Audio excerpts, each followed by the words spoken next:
सभी को राधे राधे। उम्मीद करता हूँ सब लोग बहुत अच्छे होंगे और मन लगा के पढ़ाई कर रहे होंगे। ठीक है, चलो एक सेकंड में चेक कर लूं। हाँ चलो स्टार्ट। कभी कभी होता है कि रिकॉर्डिंग स्टार्ट नहीं होती है। ठीक है, चलो बहुत ध्यान से सुनना, बहुत ही ध्यान से, कि बहुत पेशेंस रख के इसको बना रहा हूं।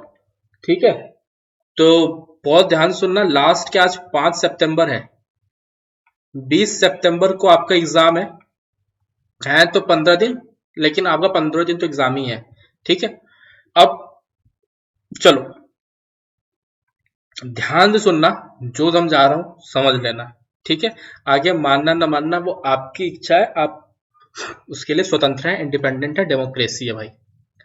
एग्जाम आपका 180 मिनट का होना है, more than enough time, more than enough time है।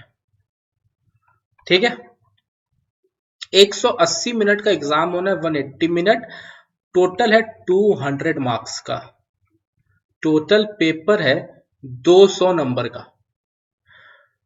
बहुत बच्चों में को मैथ्स में दिक्कत आ रही है। ठीक है, और जो बच्चों का जीए में दिक्कत था वो दिक्कत मैंने खत्म कर दिया है। आप बस शीट पढ़ लेना, जो प्रोवाइड कराया हूं उससे आराम से आपकी कहानी बन जाएगी। ठीक है, तो जर्नल अवेयरनेस का टेंशन छोड़ देना। अब देखो, मैं मोर देन सफिशिएंट टाइम दिया हूं।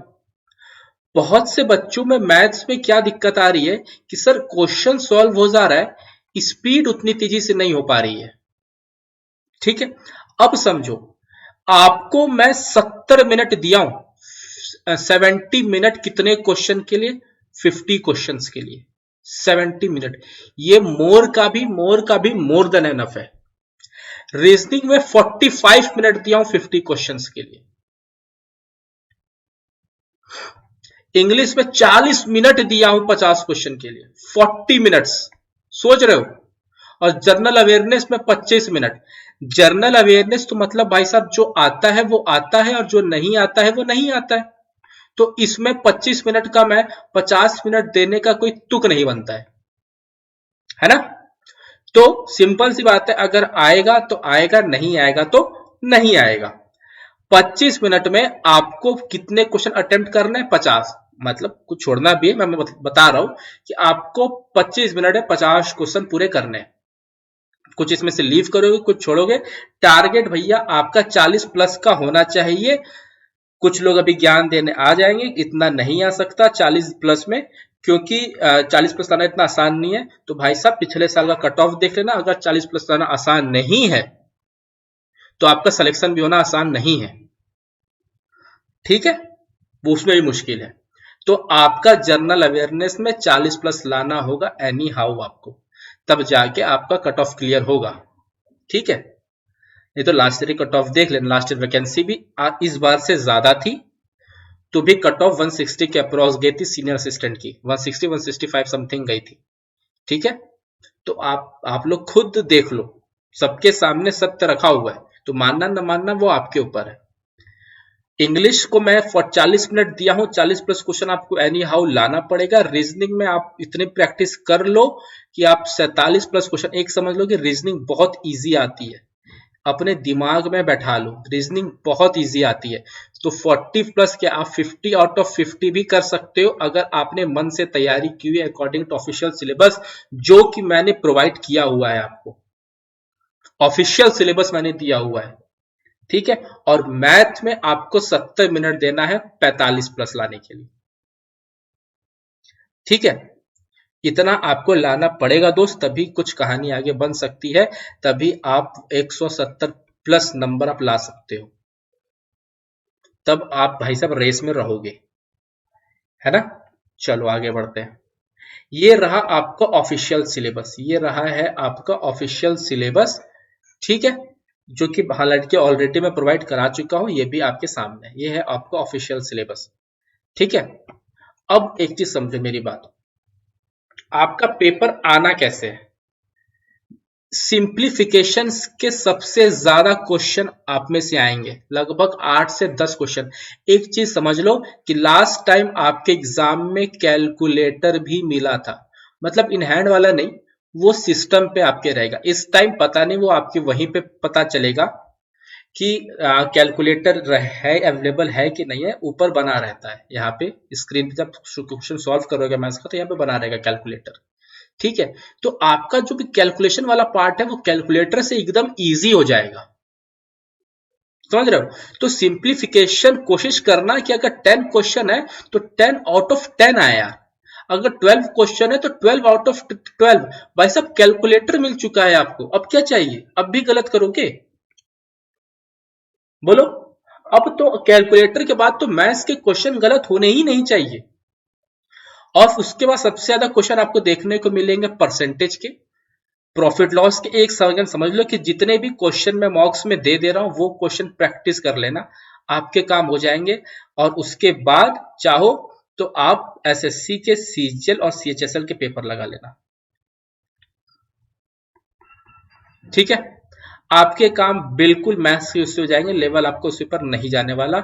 सीआईएसआई के 3 से 4 आने की उम्मीद है, पार्टनरशिप के 2 से 3। एक बता लो, ये मैंने लास्ट ईयर के बच्चों से रिव्यू लेके किया था, जो लास्ट ईयर बच्चे ने एग्जाम दिया था उनका रिव्यू मेरे पास था, तो उसी से मैंने देख के आपको रिव्यू दिया है। ठीक है, कि इसी के आसपास उम्मीदें थी।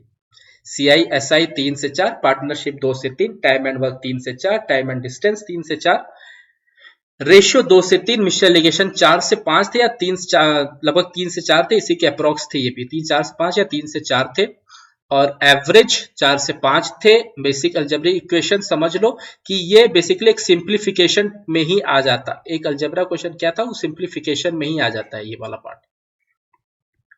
ठीक है, कुछ इसी के क्वेश्चन थे सिंप्लीफिकेशन जैसे, अलजेब्रिक क्वेश्चन में सिंप्लीफिकेशन भी आ जाते हैं कभी कभी।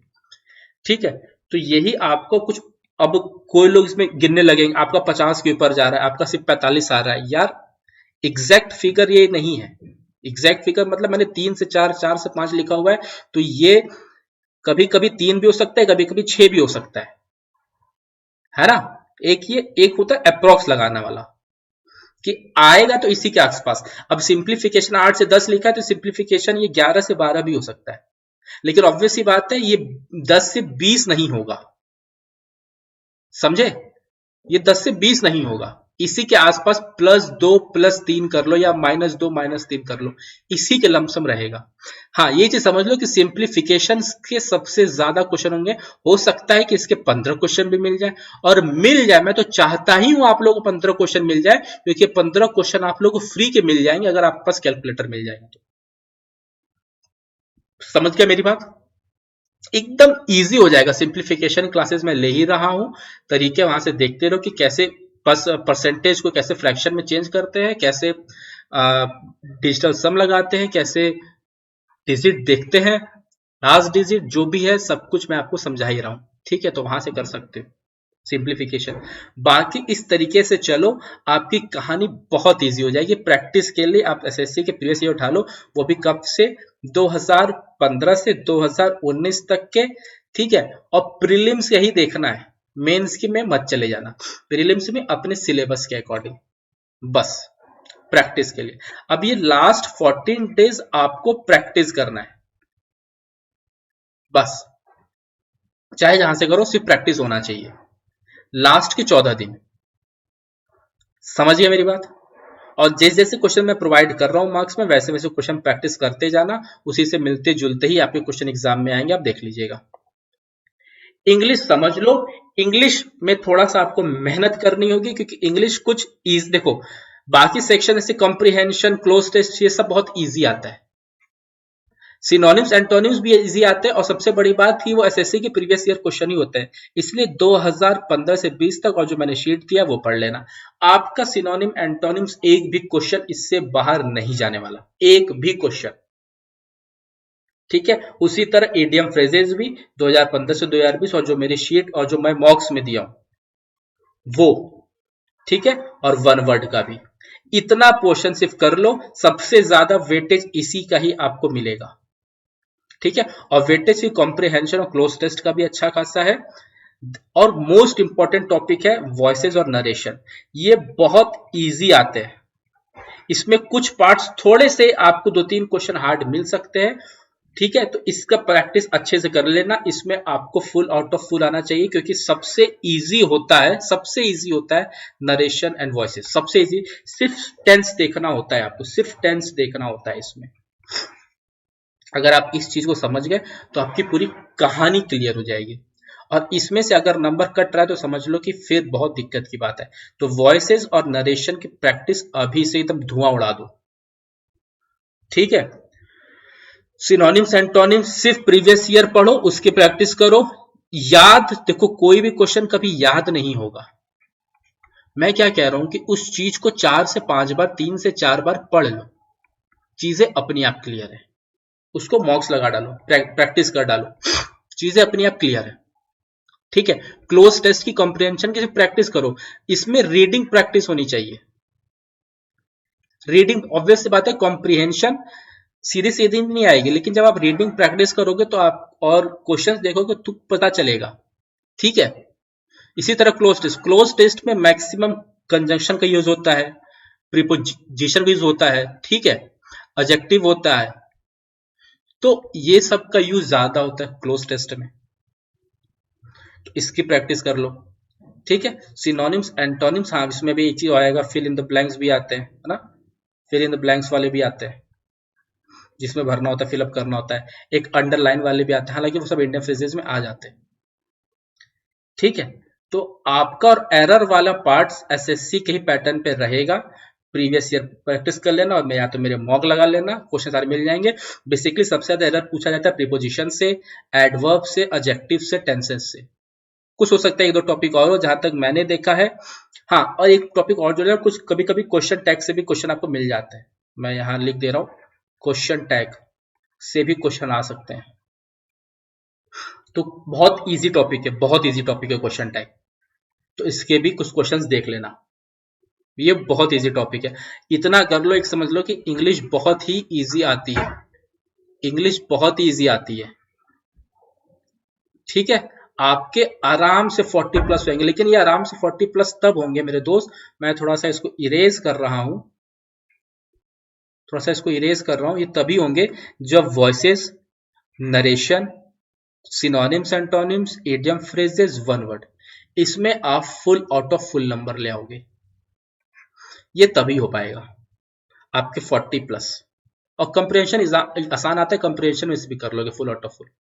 अगर इतना आपने पूरा पूरा कर लिया तो मान के चलो आपका इंग्लिश में 40 प्लस कोई रोक नहीं सकता है। मैंने यहाँ पे लिखा भी हुआ है इंग्लिश में 40 प्लस, आराम से कोई रोक नहीं सकता है। अगर, लेकिन इसमें आपको, हाँ जी समझ लो कि अगर यहां से नंबर कम होने लगा इन पार्ट में से, तो यहां से भी आपका नंबर डिक्रीज करने लगेगा। सिंपल सी बात है, चाहे मानो न मानो। एक चीज और समझ लो कि मैं कट ऑफ नहीं बता रहा हूं, मैं सेफ स्कोर की तरफ आपको ले जा रहा हूं। कट ऑफ भाई बिना एग्जाम के कट ऑफ बताना, वो टैलेंट मेरे पास नहीं है, वो बहुत अलग लोगों का, जो जिनके पास है बहुत हाई लेवल के लोग हैं, भाई मेरे पास नहीं है। मैं आपको सेफ स्कोर बता रहा हूं। सेफ स्कोर वो होता है कि जब एग्जाम देने के बाद आओ तो आप ये कट ऑफ ना खेलो। एक होता है ना कट ऑफ कितनी जाएगी, सर मैं इतना किया, मेरा 140 है, क्या मेरा ये हो जाएगा? कहां से हो जाएगा? लास्ट टाइम कट ऑफ इससे हाई गई थी, कहां से हो जाएगा? वैकेंसी देखो, मैं मान रहा हूं कि सब कुछ डिपेंड करता है एग्जाम के पेपर पे, तो हमेशा लास्ट ईयर से एक एंटीसिपेशन लगाया जाता है। अगर पेपर हार्ड आएगा तो ऑब्वियस सी बात है ये 170 वाला लगभग 165 पे चला जाएगा, लेकिन ये 170 वाला 150 पे नहीं आएगा, ये तुम मान के चलना। हो सकता है कि 165 160 पे आ जाए, लेकिन 150 तो नहीं जाने वाला, ठीक है। तो ये 165 160 पे लाके अगर बॉर्डर ना खेलो तो 170 का ट्राई करना मेरे दोस्त, तुम्हारा काम हो जाएगा, ठीक है। उम्मीद कर रहा हूं मेरी बातें समझ पा रहे होंगे। रीजनिंग का देखो मैंने सब कुछ बता चुका है, जो मैंने ऑफिशियल सिलेबस जब आपको दिखाया था, वहां मैं आपको ऑफिशियल वाले सिलेबस में, वहां आप उसको देख लेना। रीजनिंग बहुत इजी आती है, बहुत इजी आती है, यही ऑफिशियल सिलेबस है, आप इसको देख लेना, आपका काम हो जाएगा। रीजनिंग तो बहुत इजी आती है, ठीक है। रीजनिंग में टेंशन तो लो ही मत, बिल्कुल भी। जो टॉपिक्स है उसको पढ़ते रहो, आपकी चीजें कहानी क्लियर हो जाएंगी। ठीक, अब एक आते हैं जनरल अवेयरनेस का। तो जो दिक्कत था वो तो मैंने आपको सॉल्व कर ही दिया है।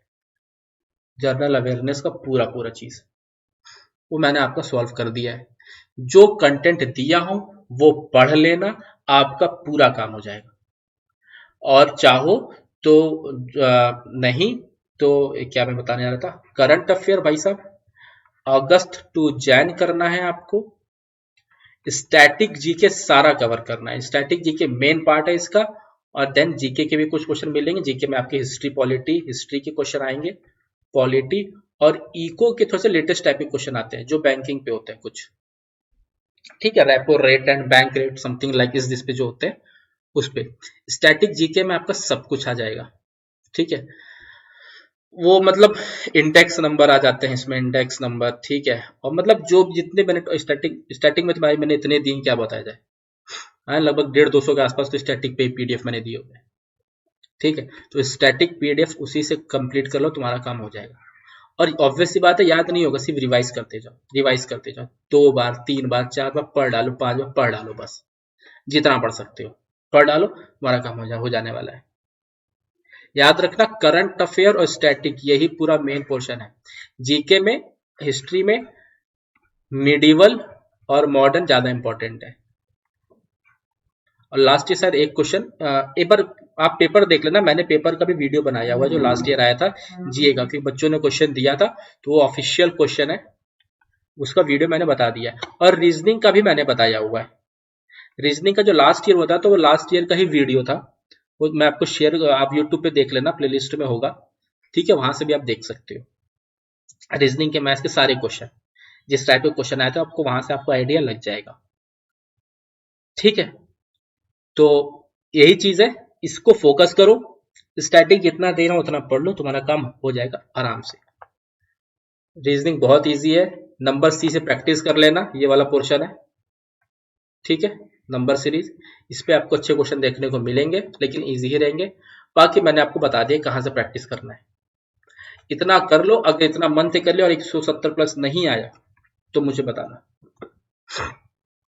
और टाइम की बात तो मोर देन सफिशिएंट टाइम दिया हूं, और चाहो तो नंबर भी जोड़ लो, 45 मान लो 145 तो 90, 40 130, 40 170, और अभी 7 में यहां से छोड़ा ही हुआ था, सॉरी नहीं 2 यहां छोड़ा हुआ था, 70 172, तो लगभग 170 प्लस नंबर तो आ ही गए।